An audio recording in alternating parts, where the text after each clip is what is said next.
কলকাতায় যে বাড়ি ঘরদোর পাওয়া যাচ্ছে না এটা অবশ্য সত্যি কথা।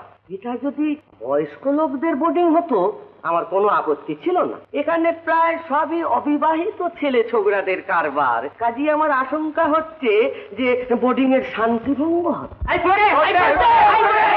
হোয়াট ইউ মিন বাই অবিবাহিত ছেলে ছোকরা? আচ্ছা আমি অবিবাহিত, আমি চরিত্রহীন, এই কামাখ্যা হঠযোগী মানুষ, চরিত্রহীন, কেদা আমার ছোট ভাইয়ের মতো ক্যারেক্টারলেস, কি বলতে চান আপনি? উনি তো আর কাউকে তোমাদের লক্ষ্য করে বলেনি। আপনারা চেঁচামেচি করবেন না, যার যার বলবার আছে এক এক করে বল। আচ্ছা বেশ, সভাপতির যদি অনুমতি থাকে তাহলে আমি দুইখান কথা কই। বল তুই বল। শিব বাবু বলেছেন আমরা সব ছেলে ছোকরা আমরা চরিত্রহীন, আমরা বিয়া করি নাই দেখে চরিত্রহীন, যেমন বিয়া করলেই চরিত্র ভালো হয়। হ্যাঁ, all right, I accept his challenge. আমরা প্রমাণ করে দেবো যে আমরা বিয়া না কইরাও চরিত্রবান।